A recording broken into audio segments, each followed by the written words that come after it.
Is it too soon to worry about the robot wars? Maybe not. Pluto is coming for Aquarius.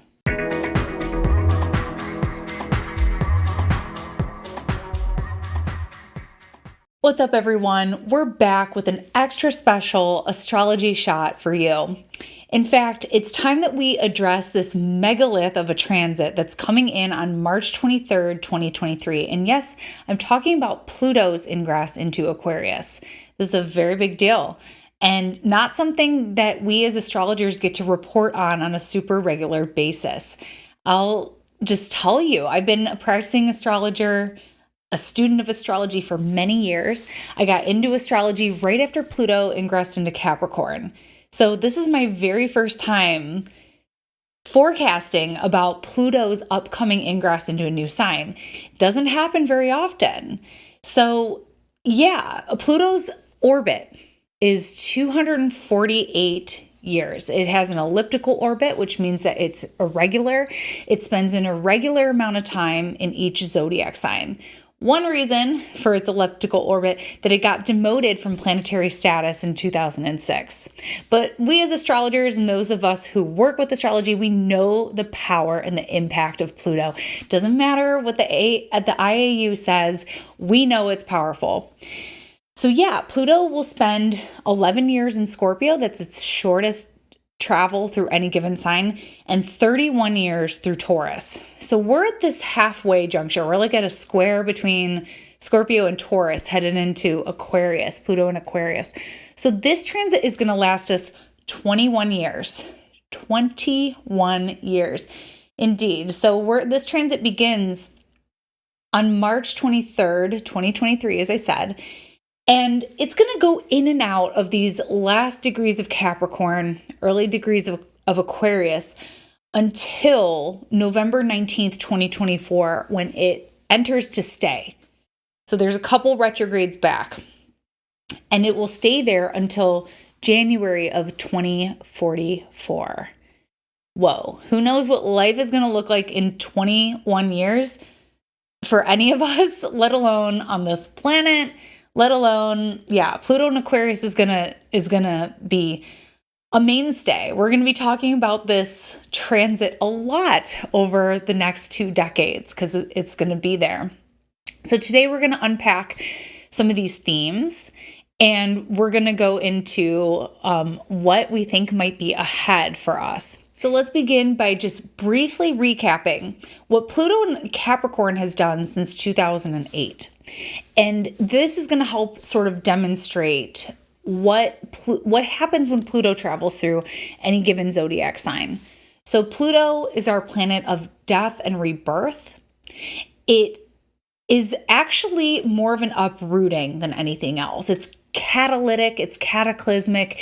It brings the rot, the decay, everything that's been hidden, where people try to keep it under wraps, whether it's just to fuck other people over or because there's shame or secrecy around it.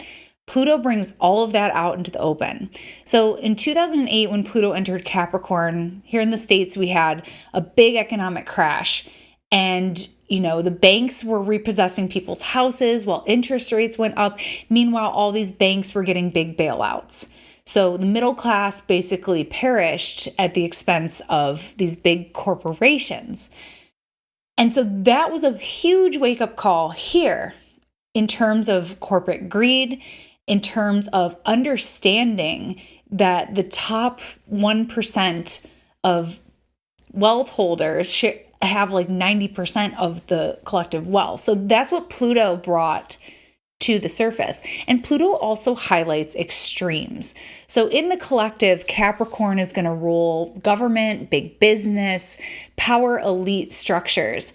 And actually, what I was hoping at the beginning of that transit, because I was there at Occupy Wall Street, I was hoping that this would be a death and rebirth, that this is where the truth comes out and there's this big, beautiful change. But unfortunately, on the collective level, Pluto doesn't always work that way. In fact, what we've seen since then is the corruption has gotten worse.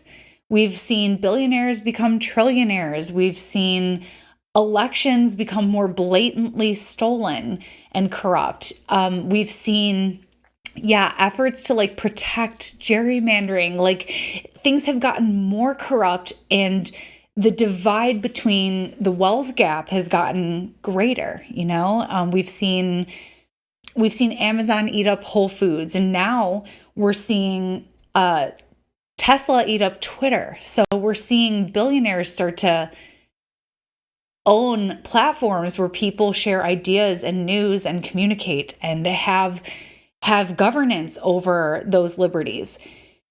So we've seen it go more extreme, and we see that when Pluto enters any given sign, is we see this tendency to go to extreme. So there's this uprooting of truth and corruption, but also we see movements go in both directions. We see a movement to defend and hold on to that power, that ruthless Plutonian grip of control.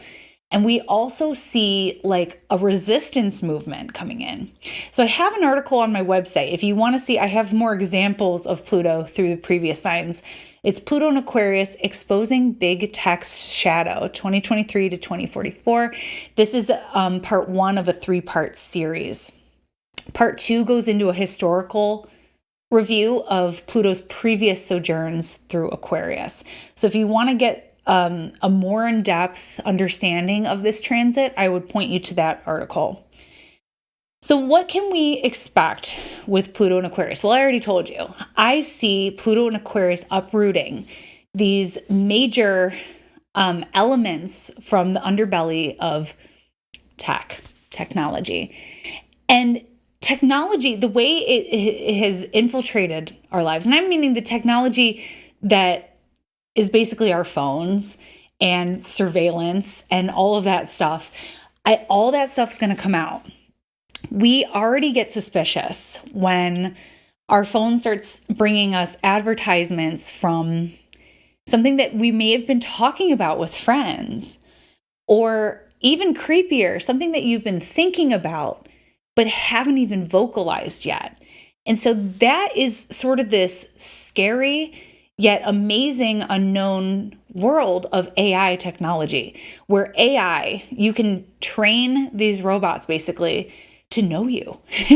I read this cool article about a scientist who trained this robot to basically program this robot with their childhood journals in order to have conversations with their childhood self, their inner child, and for healing to take place. And I thought, how cool is that? That might be one of the more like brighter notes that we get out of Pluto and Aquarius is what limits can technology go?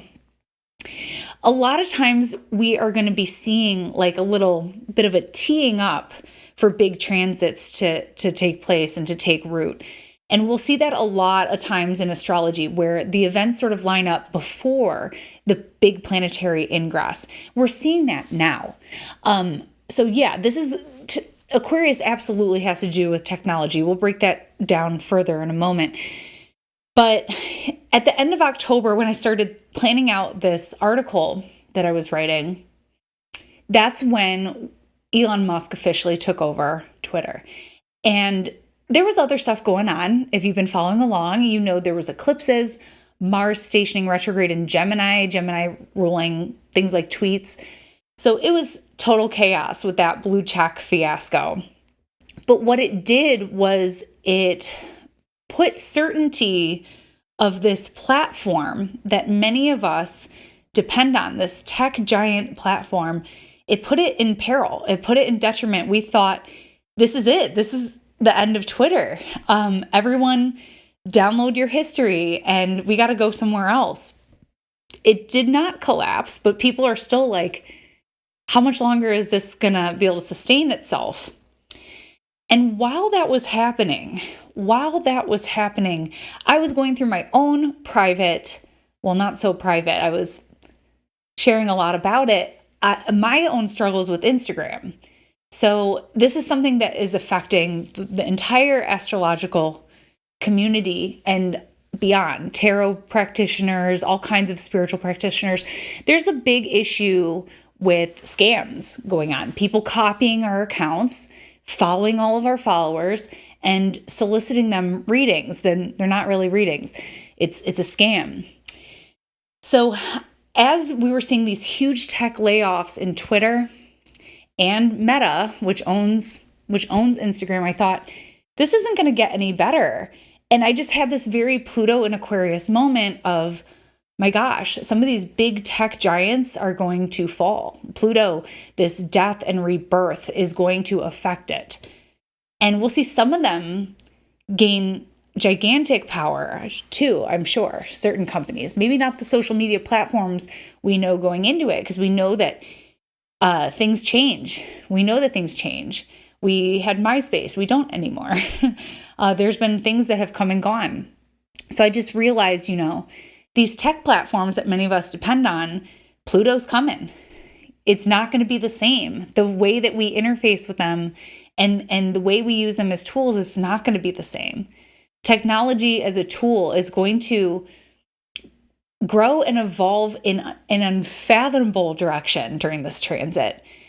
I suspect that during Pluto and Aquarius, our minds are going to be blown with what AI is capable of, with what technology is capable of. We are already at this point of no return, like with this technological exponential slope. We're going like this now, and our mind is going to be blown. Like, I know we're going into this transit talking about cars that can drive themselves. That would be really cool. So there's going to be things that are great that come out of this. We're going to see an exponential increase in what technology can do, but it comes at a cost. And I would like to use the archetype of Prometheus as an example. I often use Prometheus as sort of like a character to describe Aquarius, because Prometheus was the outsider. He was the Titan in the court of in the Olympian court. So he was an old god. They kept him around. And Prometheus actually created human beings. He sculpted them out of clay. We've seen that sort of story of creating humans out of clay. We've seen that replicated in newer texts like the Bible. Prometheus is a little older. And anyhow, there's a couple different versions of it where they say, we're gonna wipe out humanity, and Prometheus is like, no, I love them. Or we're not going to let humanity have the fire. And Prometheus is like, no, let them have it. Let them have their chance at, having this human spiritual experience. And he breaks the rules. And he has sort of this like outsider energy that he brings in. This is very Aquarian, to be like an outsider. And anyhow, there's consequences for that. Prometheus is eventually nailed to a rock on the side of the mountain, and an eagle pecks out his liver every single day. And that is and he's immortal, so he doesn't die. Also, another big sort of technology story is Frankenstein. And that was a novel that was really groundbreaking in exploring our fears of technology. And as I've gone through the past in my research of Pluto and Aquarius, I think about these junctures in history where technology is having an influx that benefits humans, but it's also scary. It also comes at a cost. It also comes at a cost. Here's a great example. The last time Pluto was in Aquarius was the beginning of the Industrial Revolution. So the influx of machinery, indeed, it took the burden off of a lot of human beings who were doing manual labor. However, it also laid a foundation for productivity and efficiency and the beginning of new kinds of exploitations of workers. Okay, so it took us basically from an agrarian society, like a farm society, to a machine and capitalistic society. So that's something that we faced at that time and could be facing now. I mean, we already talk about that, about being replaced by machines. And what does that mean for us in terms of skilled laborers, or AI replacing like translators? Like that was something I was reading about recently. So like, what are the limits and what are the costs of this in the grand scheme of things? Now, I'm hopeful that human intelligence won't completely be channeled into these machines and replace and make certain intellectual positions obsolete. I'm hopeful that that won't happen, because there was one instance in history, and I'm talking about this period in the 700s, in the 8th century. That was another period that Pluto was in Aquarius. I'm going to pull that up here. 795 to 819 AD. And this was a period of, this is a period a lot of astrologers love, because this was a period where Baghdad was like a cultural center of the world, whose aim was to collect and preserve and translate all the world's knowledge.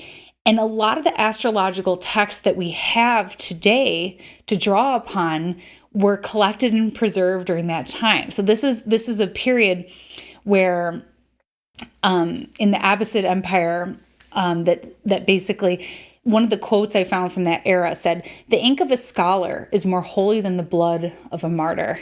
So there was just this great emphasis on pursuing science, astronomy, technology, math, optics, philosophy, medicine, and just this focus, this cultural focus on knowledge. And I'm hopeful that that's something that Pluto and Aquarius can bring for us as well, is a return to valuing on a collective level knowledge. Because right now we punish people who pursue educations with insurmountable debt. People can't get out from under it.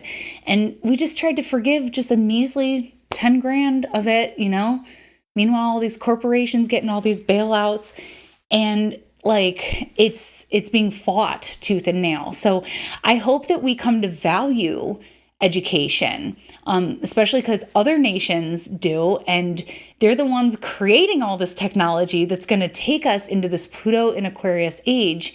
Meanwhile, a lot of us here where I live are like falling behind. And brings me to another point, is that Pluto and Aquarius is a part of this larger emphasis on the air element. We have Jupiter-Saturn conjunctions happening in air now for the next 200 years. We're going to see Uranus enter Gemini and spend 7 years in that air sign. So we got a lot of air coming in, and air is communication. Air is knowledge. Air is intellect, science. And that brings me to another point. So some of you might have seen I did a deep dive with Chris Brennan on the astrology podcast, on the Libra episode. And one of my big points in that episode was that the air signs have to do with technology and civilization. So Gemini is language, and language has power and shapes a society. And things like print and pens and things like that, language, that's Gemini. Libra is represented by the scale. It deals with commerce, fairness, morality. These are things that you need in a society for it to function, for people to want to do good to one another, for things to be fair, for there to be an order of some kind, a social order. Libra is like etiquette and a sense of like right from wrong and justice and things like that. And then Aquarius is also an inherently technological sign. We have the water bearer, and we know that Aquarius isn't a water sign, it's an air sign. But think about the technology of an urn, because that is revolutionary. People, even to this day, in certain parts of the world, have to live by water because they don't have infrastructure to support water coming in for them miles and miles away from their water source. So that urn is a way of bringing something that's vital so that we can go live over there, because Aquarius is the outsider. Adam Ellenboss just did an awesome video. I think it was his Pluto and Aquarius part 1 or part 2, but he breaks down the symbolism of Aquarius in a really beautiful way. And so I would recommend looking at that for more information about Aquarius as this awesome outsider archetype. But it is. Aquarius is the outsider. Aquarius is the wallflower. Aquarius is as much a part of the group as they are outside of it.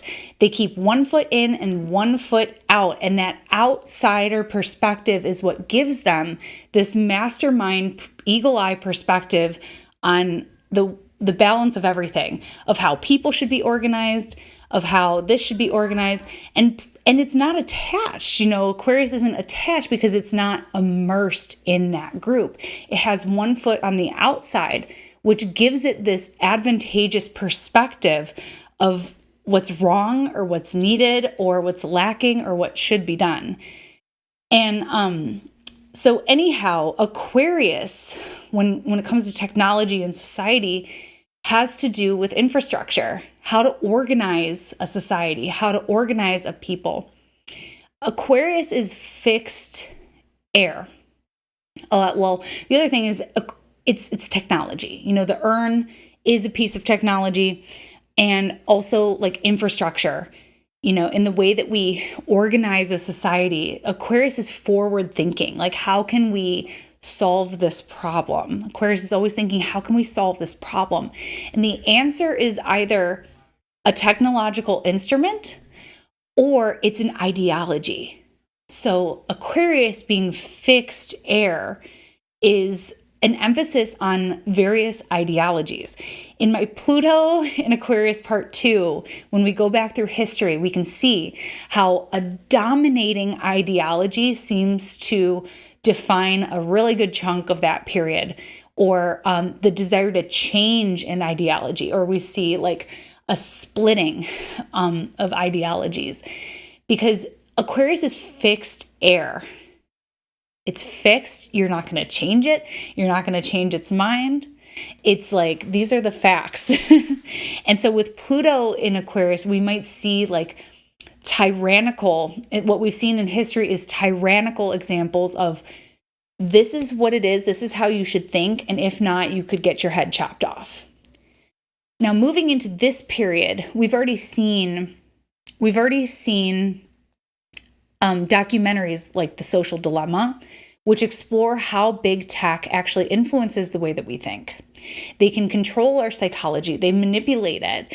They manipulate it so that we give more hours to it. And if you haven't seen that, or if you're not in the know, the reason these apps are free is because we're giving them our information. They're getting to know us. Going back to AI generating and programming like these robots to get to know us, they know us. They know us. And that's why they're able to predict what's up here. That's why. And so the more that we engage in these apps, the more they know us and the more they can profit off of us. Is basically they're selling our information to advertisers, and God, who knows what else. And that's what's going to be exposed, is the stuff that we don't know. And there's certain people that do know, and you're probably in the tech world if you do know, but what else are they doing with all this information? This is an unchecked territory, basically, because technology accelerates more rapidly than law can keep up with. So, for example, in the European Union, there are more protections from big tech, especially for children.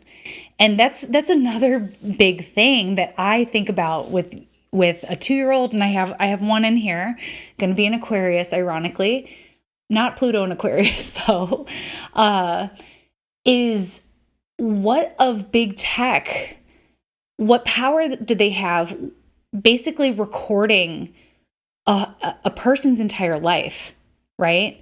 Because you and I might use Instagram for the last 10 years, but they don't have YouTube videos of us at 5 years old or 12 years old doing something stupid. You know what I mean? What is that going to be like for children growing up in a world where their whole life is documented and they're on camera multiple times a day and everything is recorded. Everything is recorded. So I know a lot of people, especially in my Pluto and Scorpio generation, who don't share their children online or are very careful about what they share of their children online. And on one hand, you might say, well, the aging software that we have to save lives, for children that go missing and they're still missing 10 years later, for example, or aging for entertainment purposes, like there are AI generators that help age characters.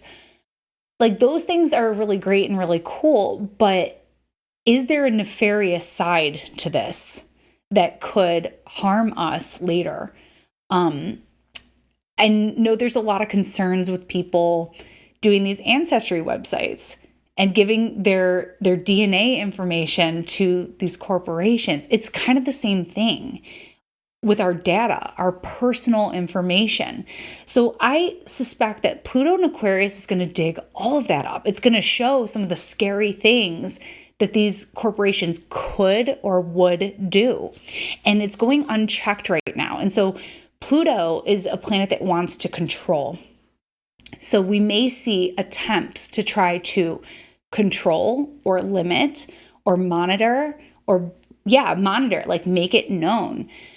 A lot of times nowadays you have to approve cookies when you go to a website. We're going to see more stuff like that. We're going to see more documentaries like The Social Dilemma start to inform us more about what all this is. And I know in Europe, there are more laws that protect children from technology, such as commercials, recording them, collecting their data. We don't have that here in the States, and we don't have that in a lot of other places. And Aquarius is a humanitarian sign, okay? But we need to sort of define what that is, because Aquarius, this fixed ideology, has, it's humanitarian according to who's making the rules, right? Who's enforcing the rules. Because what might be humanitarian to a group over here may be harmful or detrimental to another group over here. We've seen that through history. I detail that in my part 2 article some more. So Aquarius is concerned with humanity. Aquarius is concerned with structuring and organizing and bringing some order, yes, even control. We're talking Pluto. We can talk about the dark side of Aquarius, which is authoritarian rule, thought control, thought manipulation. And thinking about it from that angle, what could be humanitarian to one person could be perceived as very oppressive to others is my whole point. So we're going to be exploring a lot of moral questions in that way about what's right and what's wrong. We're going to be probably experiencing, we're going to be confronted with the role that technology can play in our life, because we're very excited about some of the things that it's allowing us to do, but at what cost? We've seen a lot of themes of new ideologies sort of being introduced and flourishing around Pluto and Aquarius eras. So we'll see. There might be something that comes in to support us in this transition. Going back to what I was saying about teeing up.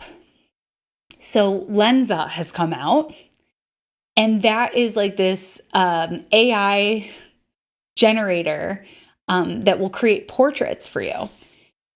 And there's a lot of criticism about it because a lot of people are critiquing that it is stealing from artists and that it's taking money from artists and it's stealing their artwork and it's not being cited. So that's one major criticism. I think Saturn and Pisces will have more to say on that as well.